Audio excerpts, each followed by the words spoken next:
Ano yun?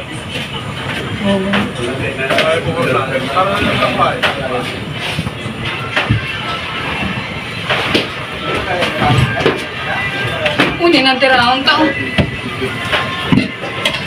Yari natin yun.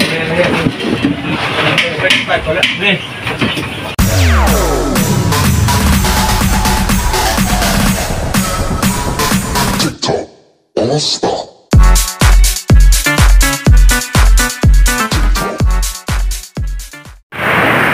So yun mga kaigops, isang magandang umaga sa inyong lahat at sa lahat ng mga viewers natin at sa mga subscriber para sa awang sumusuporta. Welcome to my YouTube channel, Kaigops TV. So panibagong araw, panibagong vlog na naman. So update ko kayo sa lagay ng aming panahon dito sa Baler, province of Aurora, dahil sa bagyong Marcy na nagbabadya sa may parting Northern Luzon. So syempre apektado rin itong area namin dito sa Aurora at may signal kaming nakataas dito sa amin, signal number 1. So sa ngayon okay pa naman dahil ang alo lang naman mga kaigops ngayon ay halos 2.5 sa kwan sa tinitingnan nating forecast sa Windfinder. So tapos ay bukas ay magkukuan siya, maghahabagat sa parting hapon. So sa ngayon sa parting laot naman ay kuan, amihan, dahil ang bagyo ay papuntang kuan norte. So mabuti naman at medyo malayo ang daan, the place dito sa area namin, pero syempre malakas, kaya yung mga bangka standby lang dito. So hindi naman na tayo pumasok doon sa ilog dahil hindi naman masyado apektado dito sa sa area namin. So tapos nandyan din mga pangulo mga kaigop. So ayan o, ayan. So kahapon, isang araw yan sila nagdatingan dito mga guys. So dito sila nag-cover, nagtago. At medyo alanganin yung laot nila nitong nakaraan. So nandiyan sa may part ng kuha natin, laot, yan. So mamaya ay sasampa tayo dun sa may part dun sa Sharnik, sa kumpanya ng motherboard namin. At nasira yung kanila, yung alternator. Nasira yung alternator nila, so doon sila nag-cover sa may parting kasiguran. So bumalik sila dito sa Baler at wala namang magagawa doon. Ang problema nga lang ay yung IC, ang tsaka carton brush. So gagawa nila ng paraan ni Kuya Freddy na ma-convert para magamit lang nila. So okay naman siguro daw yun dahil i-wirings naman yan ng panibago. So bumili din tayo doon sa kuwan kanina ng mga gamit sa wirings, tsaka yung voltage regulator na gagamitin doon sa alternator. So pumunta tayo doon sa HC Auto Supply doon sa may Petron. So nakapag-video tayo doon kanina, kaso nga lang ay pangit yung kuwan niya, pangit yung pagkakuha, kaya hindi na natin na isama dito sa pag-upload. So yun, shoutout na lang kay Boss Jeff yan sa nakangasiwa ng HC Auto Supply yan sa may barangay Suklayin, sa may Petron. So hindi na natin na ipasama yung kuha natin, yung vlog natin doon kanya sa may tindahan dahil nga pangit yung pagkakuha, putol-putol. Dahil nag-apura tayo doon kanina nung bumibili tayo.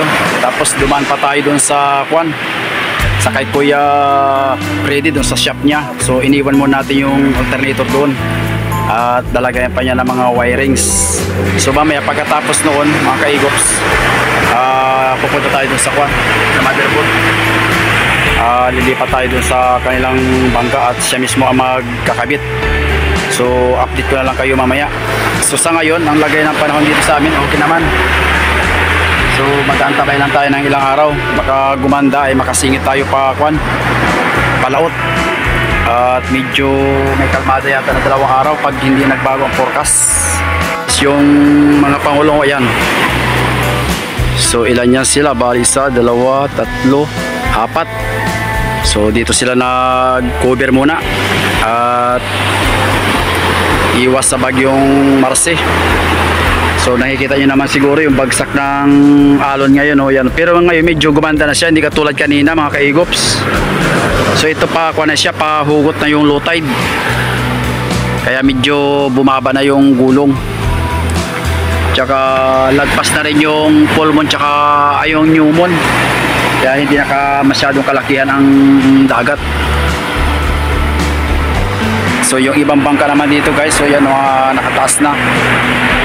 Yung sa atin lang ang hindi natin na itaas gawa nga ng baka sabi ko magbago ang forecast ay madali natin may pasok sa ilog. So ayan, nandyan mga bangka mga kaigop. So tsaka dito sa side na ito. So yun, shout out sa mga viewers natin at saka sa mga subscriber. Tsaka shout out nga pala dyan sa bayan ni Jeff sa Mindoro. Maraming salamat sa mga viewers natin dyan. Marami tayong viewers dyan sa may part ng Mindoro, Masbate, parting Iloilo, parting Catanduanes. Maraming salamat sa inyong walang sawang pagsubaybay, pagsuporta. At syempre dito sa Baler, sa province of Aurora, marami tayong mga viewers din dito. At saka sa mga OFW, sa mga silent viewers natin sa Filipino community dyan sa Canada, marami po salamat sa walang sawang pagsubaybay at pagsuporta. At dyan sa Saudi kay Kaigops Jason Campos, shout out. Maraming salamat sa yung pagsubaybay palagi. At syempre dalangin natin na sana'y lagi kayo nasa mabuting kalagayan, lalo na yung maapektuhan ng bagyo. Gabayan sana sila ni Lord na makaraos at makalipas itong bagyo na okay sila. So yun, kung bago nga pala kayo mga kaigops at kung napadaan lang, please naman isang malupit na subscribe at paki-share na rin, paki-like. At syempre huwag niyong kalimutan na pindutin ang notification bell para updated kayo sa mga video nating i-upload dito. So abang-abang na lang mga kaigops, tayo ay sasampa doon mamaya sa yung, kung napapansin nyo yung pangulo na yun sa may parting laot, yun yung Sharnik Mother. Doon tayo mamaya sasampa. Antabay na lang. Ito yung alternator nung makina doon sa pangulong. So si Kuya Freddy ang gagawa niya na lang ito ng ng conversion. So bumili na rin tayo ng mga kagamitan para Kaninong pangulong yan? po sa Sharnik po. Pinsan niya. Pinsan din ni Changke. Bali Sharnik, Royal, Natalia, isa lang ang magpisa lang po yan sila. Anong ganun di ka ketchup yung Mas malaki po ito ng konti. Bali 4 din ang pangulo, ay 5 pangulong yan. Ikupay nyo yan. So ito mga kaigops yung gagawin ni Kuya Freddy. So antabayan nyo na lang mamaya pagka naayos ito, tapos pupunta tayo doon sa motherboard. kakabit. At kakabit natin. So dahil nagka-problema nga ay kailangang magawa dahil malayo ang Quezon. So wala naman tayo available na mabiling pyesa dito. So ganito lang, conversion ang gagawin. So kaya antabayan lang mga guys. Alright. Mga kung pa naman lunso, padating dati lunso.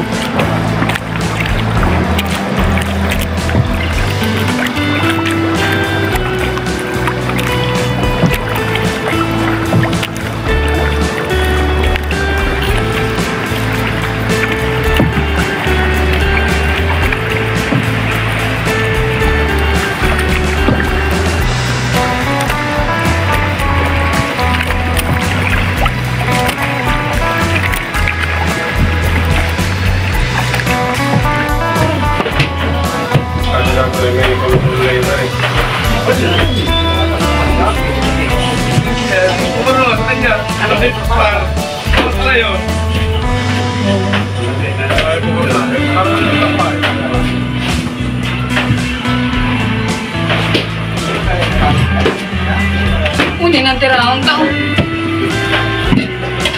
Yari natin yun.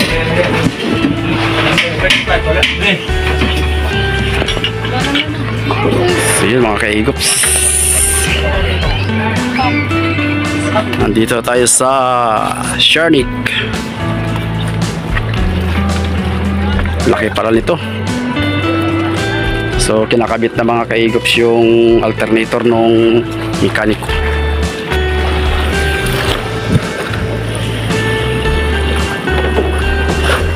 So halos nandyan yung tatlong pangulo mga guys. So yan, isa, dalawa, tatlo, tsaka yung Ranger. So nandun naman yung bangka na sinasakyan natin sa may parting tabi. So sa ngayon malalaki ang gulong. So ang layo ngayon ng Bagyong Marcia ay nasa 750 kilometers. Ay nasa 350 kilometers is up to Gigaraw. So kahapon nasa 750 ang layo dito sa Baler Aurora. So pero to siya ay pahina siya dito sa lugar namin. So dalahin na lang ito. So bukas maghahabagat. So ayan o, magalaw ang dagat mga guys.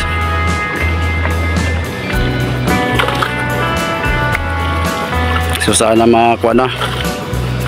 Sana magumana yung ginawang alternator at ginawa na lang ng remedyo para may magamit sila dahil wala nga walang mabiling pyesa dito sa Baler.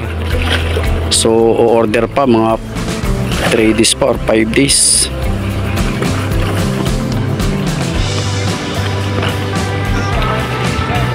So yun mga kaigops, so bali in-update ko lang kayo dito sa lagay ng aming panahon dito sa Baler sa Bagyong Marcia.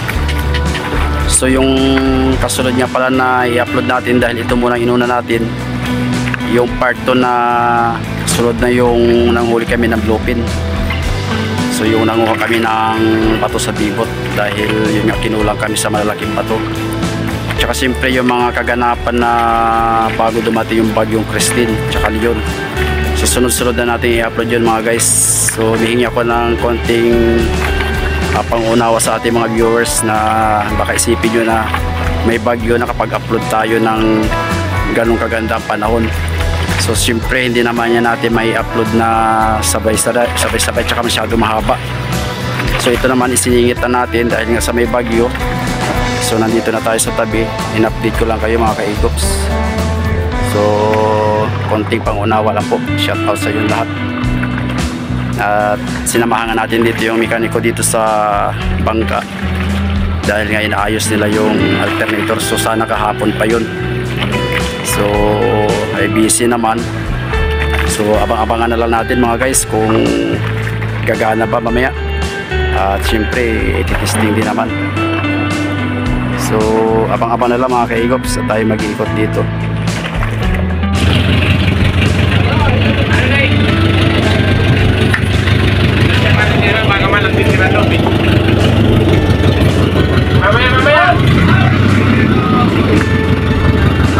So guys, i-start na nila yung makina. Titesting kung gagana yung alternator.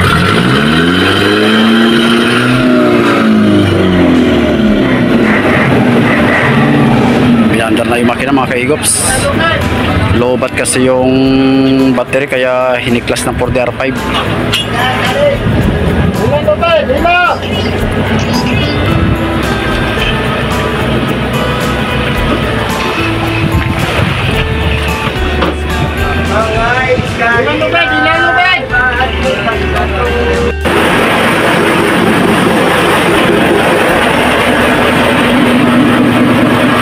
So ayan, nandiyan si Kuya Freddy. Yung gumagawa na, ini-istilahan pa niya.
yung mission.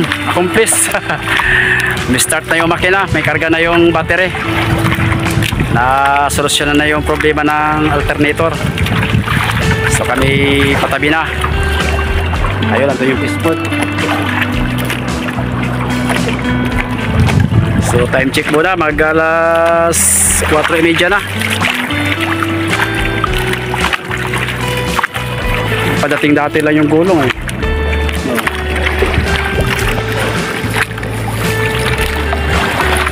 Kabiga. Oh.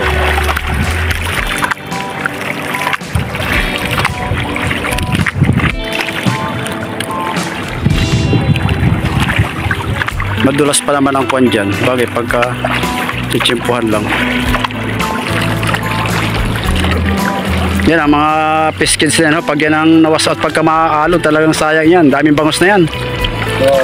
Malalaki ng bangos dyan ay.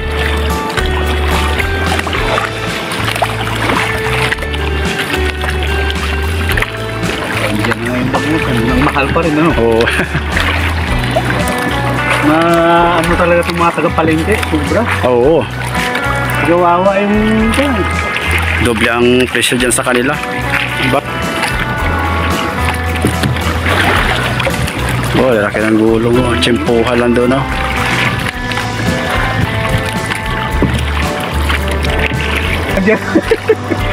Mahirap nga dyan pagkaganyan. No? Tsimpuhan lang pagkalipas ng gulong. Sabay kuan. Sabay sampah at madulas nga dyan eh. Mga kaigops, nandito na tayo sa fishport.